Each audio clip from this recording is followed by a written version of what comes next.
All right. Hey, everybody. Welcome back to another episode of the Brave Widow Show. Today, I'm here with Nicole Roberts, and I'm excited to have her on the show. We're going to talk about a topic that we haven't talked about yet. But before I dive in, Nicole, welcome. I'm so glad to have you on the show today. Great. Thank you. Excited to be here. Yeah. So before we start, if you don't mind, if you would share with the audience who you are, some of your background, and what you do, then I think that'll help us set the stage. Yeah, great. So I'm Nicole Roberts, and I'm a certified financial planner or CFP. And that just means that it's an accreditation for financial advisors above and beyond just getting licensed. It means that you have education and experience, and you can do continuing education in the finance world. So it's a great credential to look for if you're looking for a financial advisor. And I've been doing this for 11 years. I've worked with a variety of different people, but over time, I've really started to work with a lot of women and widows because they tend to seek out another woman financial advisor. And it's been super rewarding experience. I'm sure as Emily and your audience knows that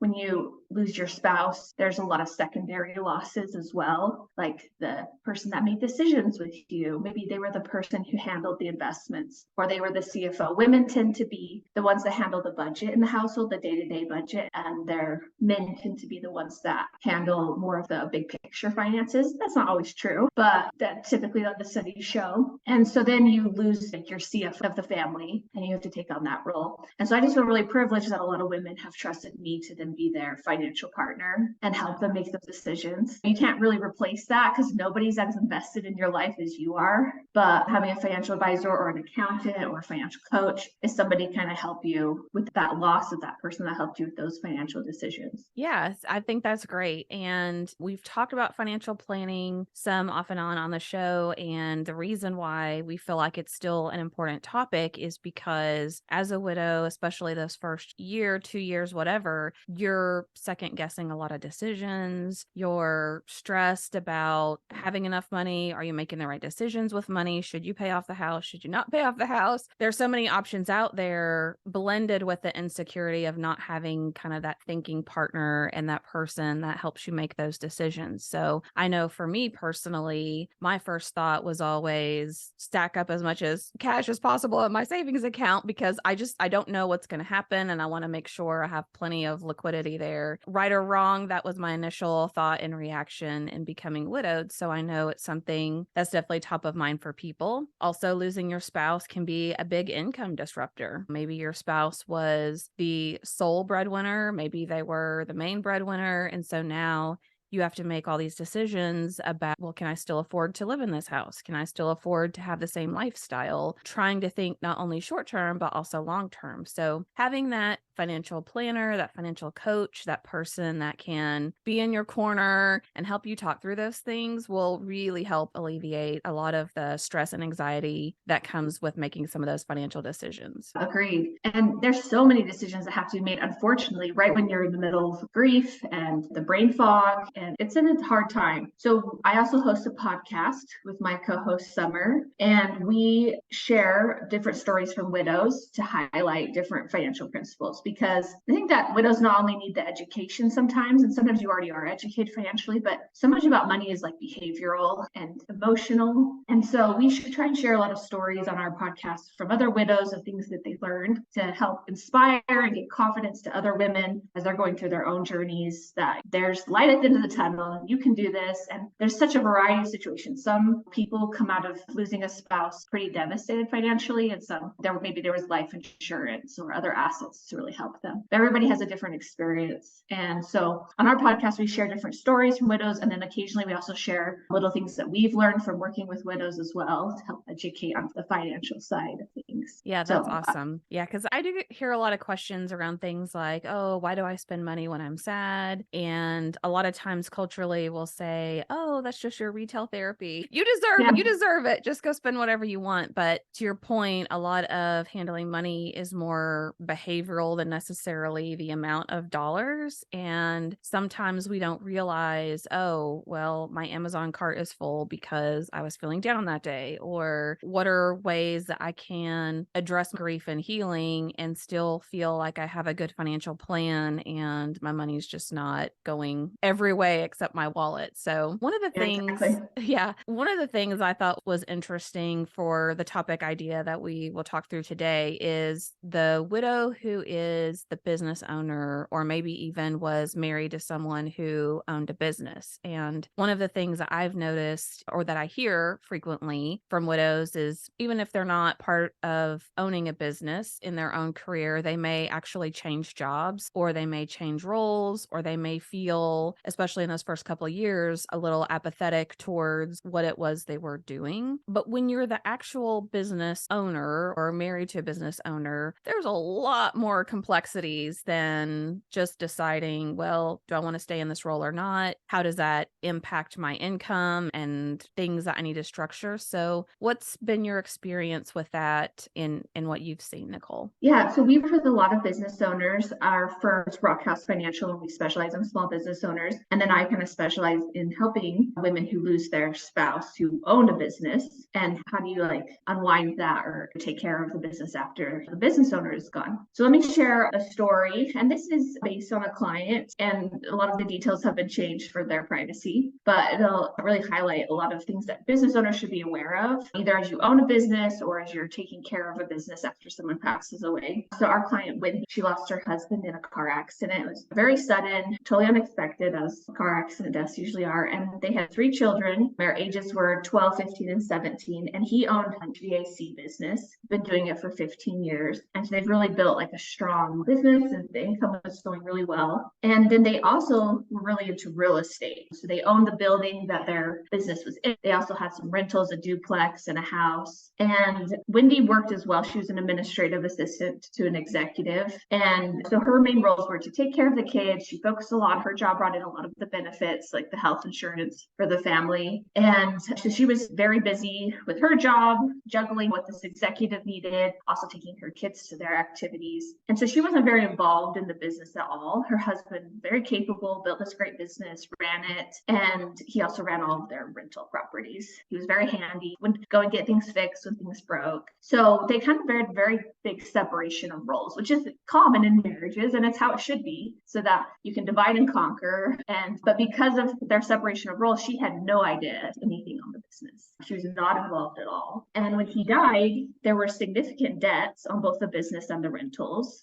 It was all cash flowing, but when he was gone, there was no business continuity plan. There was nobody who had the relationships that he did with the vendors and their clients. And they definitely had some key employees, but none of them were really poised to take over the business, and none of them were involved in all the details that he had been in. So it really brought a huge halt to their business and the productivity of their business. That was really important to be paying off the debt of the business and providing income for their family. And he had a small life insurance policy. They didn't really have retirement accounts, because this is very common for business owners, that most of your savings goes back into the business, and you're not necessarily saving in other places because you're really pouring your heart and soul into your business. And that had to feel really intimidating for her to think, well, now there's maybe debts associated with the business, there's some employees, but he's kind of the main person that makes sure income is still coming in the door. So not only is she trying to grieve and think about her future, but then just financially what she's going to do. Did she feel like that had to have weighed really heavy on her? Yeah, later she talked about how she didn't have time to really grieve or help her children grieve because of the financial stress. And also she felt responsibility for the employees, that she kept the business going for them and their families and their income. So it's a very stressful time for her. And she didn't have passwords to anything. She didn't have access to anything. She was not on any legal documents with the business. And so it's not like she could just step in. She had to really work through a lot of legal issues of becoming the signer on the business bank account, of contacting an attorney about how is this all going to work and what is my responsibility here with the business debt. So yeah, it's super messy. And every day there was something else to take care of. I can only imagine. I can hardly imagine. But let's say you're talking to somebody who right now is in that situation, or maybe even their spouse is terminal and they're expecting to lose their spouse, and it just feels like a big, complicated, I'll call it a mess, right? You don't know the passwords, you're not on the bank account,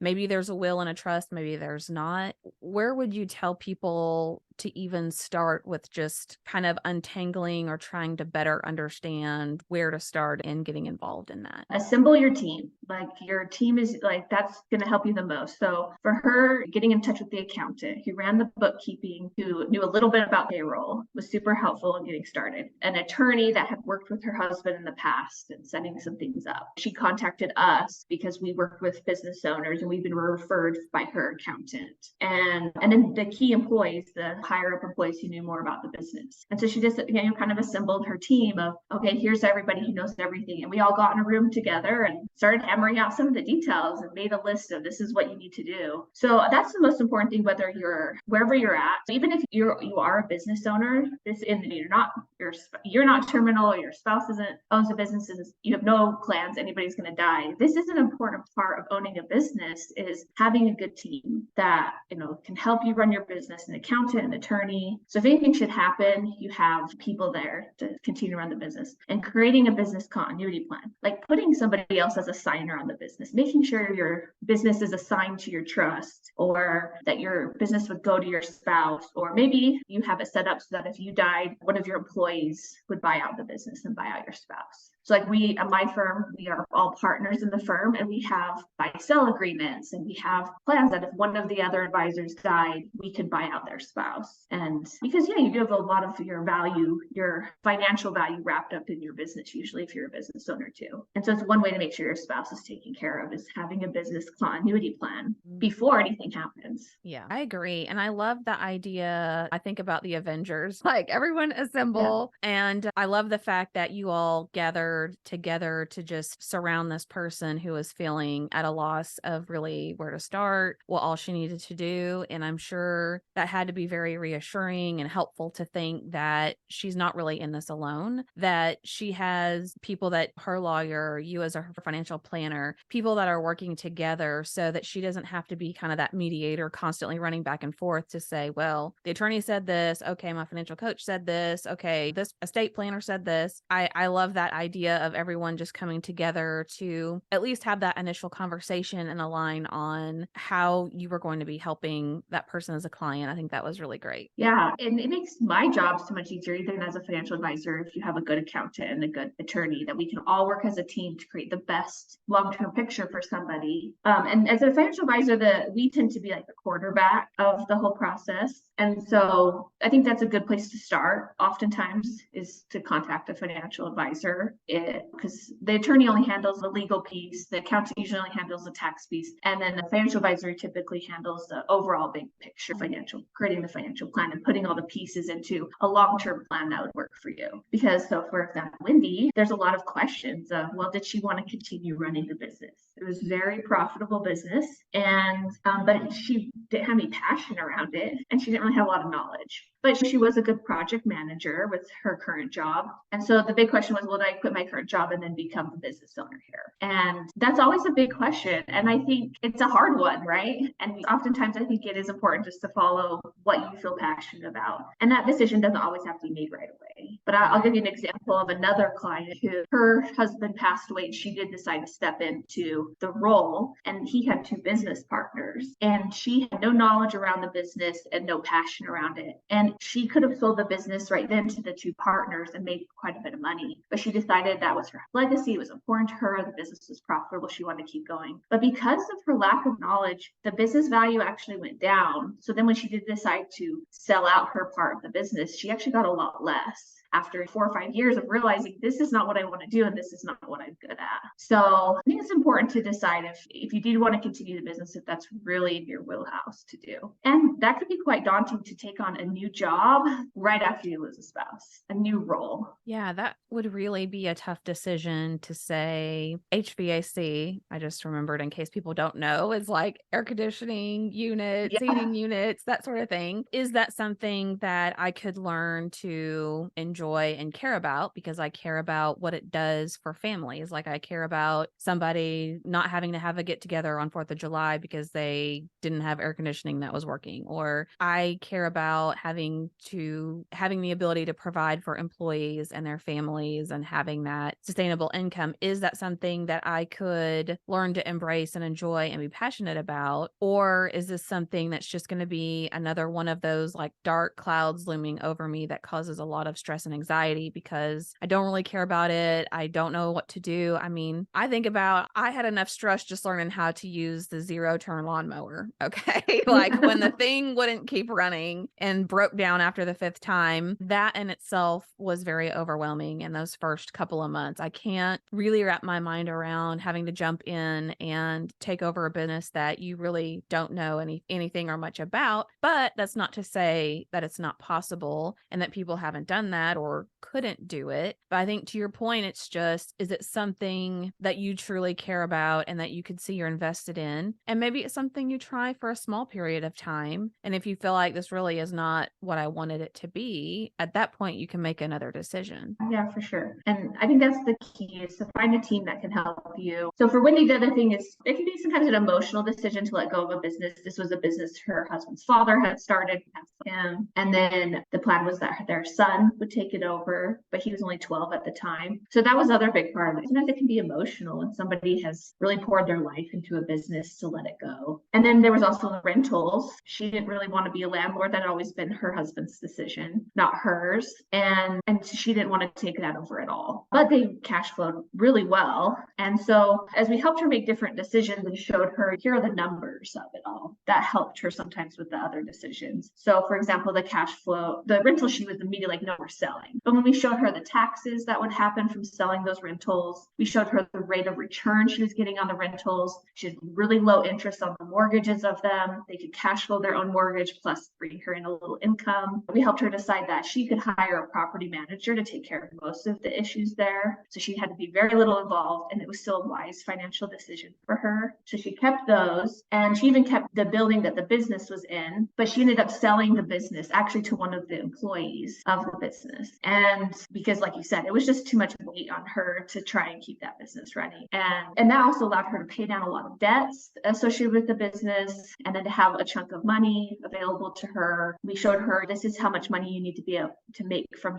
a job. And she said, that's very doable for me in my current job, and I can still keep a lot of my benefits. And then with this other income plus the Social Security for my kids, she was in a really good situation financially. And so seeing all the numbers is what ultimately helped her decide it helped her give her the freedom to say, I can let the business go. I don't have to have it. And just like the being able to pay off so much of the debt, I think was a big relief.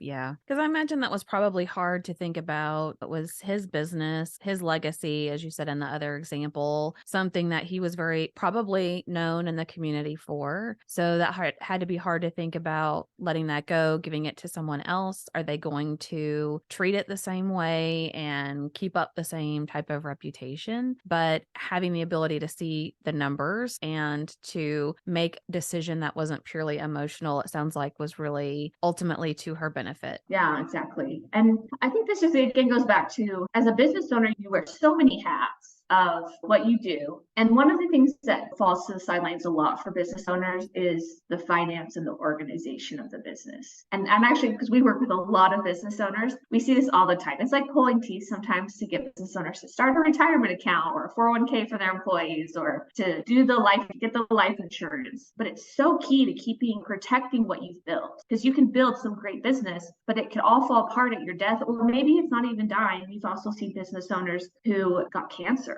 and they weren't able to work in the same way that they could before, and their business really starts to fall apart without them, because they're an important part of the picture. And so that's not only putting the financial things in place, like the life insurance, getting a disability policy, having diversifying outside your business is important too, like saving money outside of the business, like into a retirement account or something else, so you have something to fall back on. But then also just creating a business that's not totally dependent on you, that if you are gone, there's still value there, that you can either sell the business business, or that the business, especially if you have a lot of employees, the business could continue without you. So that's a lot of preparing way before anything happens. And if you haven't done that preparation afterwards, you often leave people with a mess, which is unfortunate. But for Wendy, she didn't get to help grieve or help her kids grieve the way that she would like to, because she was so busy. And she felt a lot of anger towards her husband because of the situation he left her in and some of the decisions he had made without consulting her. And it's unfortunate that was kind of what was left. In the end, she feels very grateful to him because in the end it all worked out and she's in a good financial situation once we sorted it all out.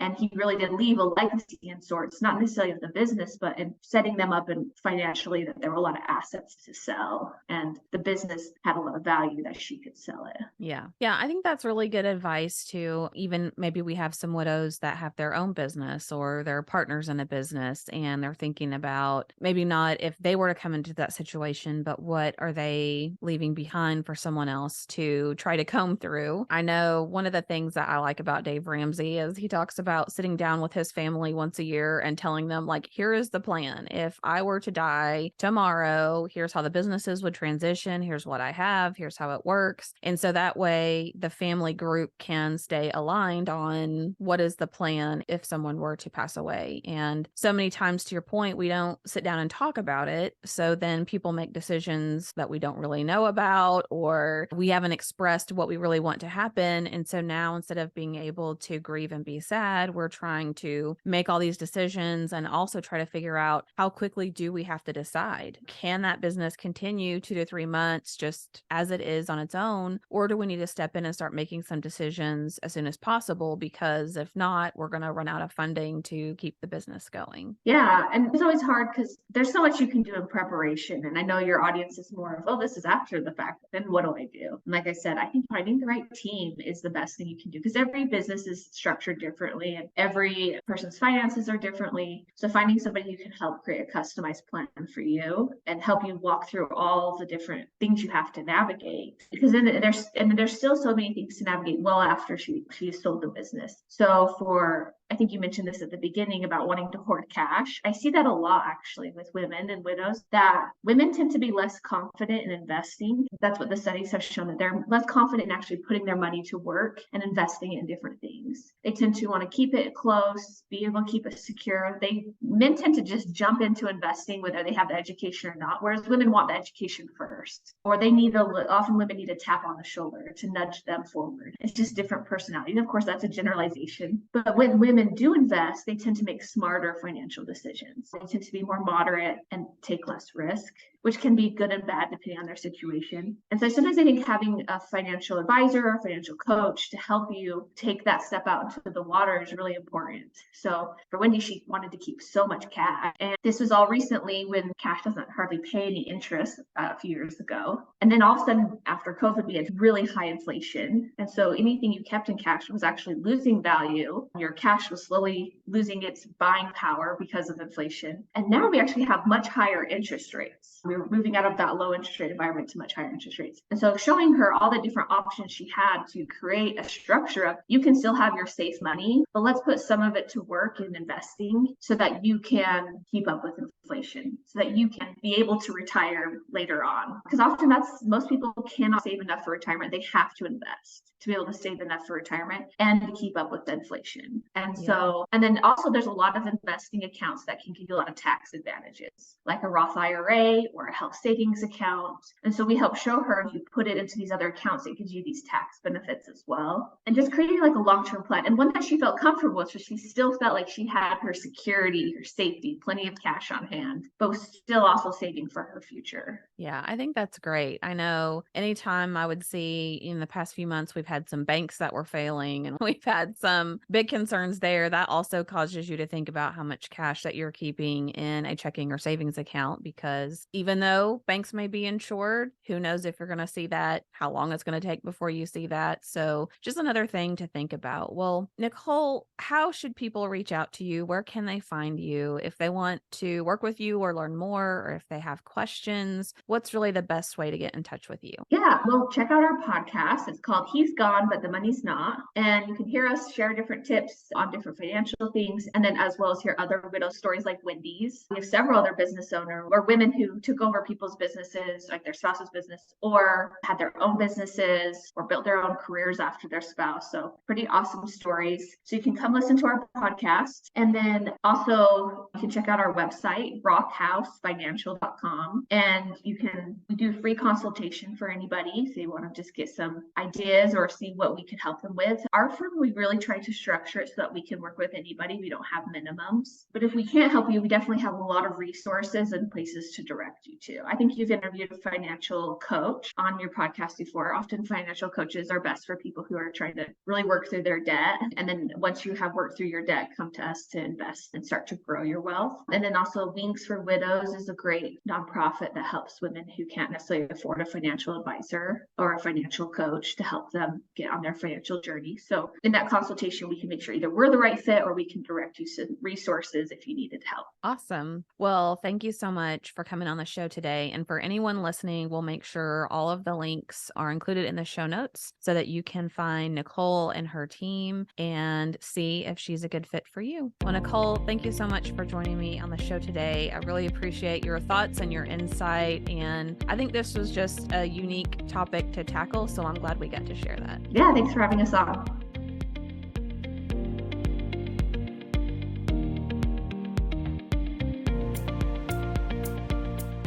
Hey guys, thank you so much for listening to the Brave Widow podcast. I would love to help you take your next step, whether that's healing your heart, finding hope, or achieving your dreams for the future. Do you need a safe space to connect with other like-minded widows? Do you wish you had how-tos for getting through the next steps in your journey, organizing your life, or moving through grief? What about live calls where you get answers to your burning questions? The Brave Widow membership community is just what you need. Inside, you'll find courses to help guide you, a community of other widows to connect with, live coaching and Q&A calls, and small group coaching where you can work on what matters most to you. Learn how to heal your heart, find hope, reclaim joy, and dream again for the future. It is possible. Head on over to bravewidow.com to learn more.